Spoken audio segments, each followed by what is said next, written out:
নমস্কার, অর্পিতার সহজ রেসিপিতে আপনাদের সবাইকে আরও একবার স্বাগত। আজকের রেসিপি শিম ভর্তা। শীতকালে নানান রকম সবজির মধ্যে শিম একটি। শিম দিয়ে যদি এরকম ভর্তা বানানো যায় তাহলে গরম ভাতের সাথে ভীষণ ভালো লাগে খেতে। চলুন বন্ধুরা, তাহলে দেখে নিই কীভাবে আমি শিম ভর্তাটা সহজেই বানিয়ে ফেললাম। প্রথমেই আমি নিয়ে নিয়েছি কিছুটা শিমের দুপাশটা কেটে নিয়ে শিরগুলো ছাড়িয়ে নিয়েছি এবং আমি তার সাথে আরও দিয়ে দিয়েছি একটা আলু আর একটা টমেটো। আপনারা চাইলে আলুটা স্কিপ করতে পারেন। আমি সব কিছু সিদ্ধ করে নিচ্ছি। আমি তাড়াতাড়ির জন্য প্রেশার কুকারে সিদ্ধ করলাম, আপনারা চাইলে নর্মালিও সিদ্ধ করে নিতে পারেন। আমি সব সিদ্ধ করে নিয়েছি এবং নিয়ে নিয়েছি দুটো শুকনো লঙ্কা, নিয়ে নিয়েছি 7-8 কোয়া রসুন কুচি আর দুটো মতো কাঁচা লঙ্কা কুচি করে নিয়েছি এবং দুটো পেঁয়াজও ঝিরিঝিরি করে কুচি করে নিয়েছি আর নিয়ে নিয়েছি কিছুটা ধনেপাতা কুচোনো।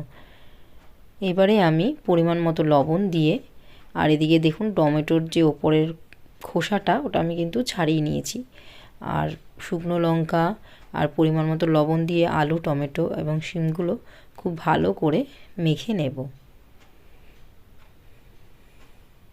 সব একসাথে ভালো করে মাখা আমার হয়ে গেছে। এবারে আমি একটা ফ্রাইং প্যানে কিছুটা সর্ষের তেল দিয়ে তার মধ্যে দিয়ে দিলাম কালো জিরে 1/2 চামচ মতো দিয়ে, এবারে আমি দিয়ে দিলাম কুচনো পেঁয়াজ এবং কুচনো রসুন।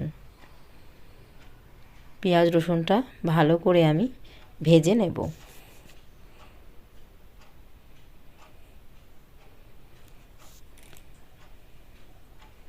ভর্তাটা কিন্তু খুব সহজেই তৈরি হয়ে যায় এবং খেতে সত্যি ভীষণ ভালো লাগে। অবশ্যই আপনারা ট্রাই করে দেখবেন এভাবে। ভর্তা নানানভাবেই বানানো যায়, আমি যেভাবে তৈরি করি সেটাই আপনাদের সাথে শেয়ার করলাম। আশা করি ভালো লাগবে। এদিকে দেখুন পেঁয়াজ এবং রসুন মোটামুটি ভাজা হয়ে গেছে। এরকম পর্যায়ে আমি দিয়ে দিলাম কুচনো কাঁচা লঙ্কা দিয়ে আমি আরও কিছুক্ষণ ভেজে নেব।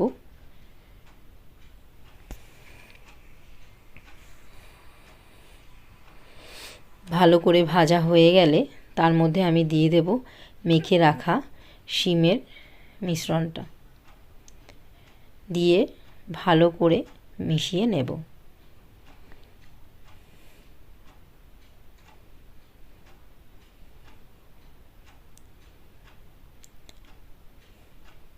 দেখুন বন্ধুরা, আমি ভালো করে জাল করে নিচ্ছি যতক্ষণ অবধি এই যে একটা জল জল ভাব রয়েছে এই ভাবটা না শুকিয়ে যায় ততক্ষণ অবধি আমাদের রান্নাটা করতে হবে। জলটা কিন্তু অনেকটাই শুকিয়ে গেছে। এই পর্যায়ে আমি দিয়ে দেব কুচনো ধনেপাতা। কুচনো ধনেপাতা দিয়ে বেশিক্ষণ রান্না করার দরকার নেই, মিনিট খানেক আর একটু ভালো করে ভাজা ভাজা করে নিলেই তৈরি হয়ে যাবে। দেখলেন তো বন্ধুরা, কত সহজেই তৈরি হয়ে যায়,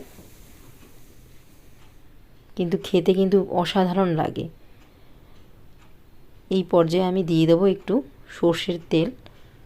কাঁচা সর্ষের তেল ভর্তার সাথে ভীষণ ভালো লাগে। যে কোনো ভর্তায় একটু লাস্টে এরকম যদি কাঁচা একটু সর্ষের তেল দেওয়া যায় খেতে কিন্তু ভীষণ ভালো লাগে। ভর্তাটা কিন্তু একদম রেডি হয়ে গেছে আমার। এবার আমি একটা প্লেটে সার্ভ করে দেব। দেখুন বন্ধুরা, আমি একটু পাকা লঙ্কা কেটে এইভাবে গার্নিশ করেছি আর কিছুটা কুচনো ধনেপাতা দিয়ে গার্নিশ করে দিয়েছি। দেখতেও যেমন সুন্দর লাগছে, খেতেও ভীষণ ভালো লাগে। যদি আমার এই রান্নাটা আপনাদের ভালো লাগে তাহলে অবশ্যই কমেন্ট করে জানাবেন এবং সাবস্ক্রাইব করে দিয়ে আমার পাশে থাকার অনুরোধ রইল। আজকে তাহলে এই পর্যন্তই, ফিরে আসবো নতুন রেসিপি নিয়ে। সবাই ভালো থাকবেন। নমস্কার।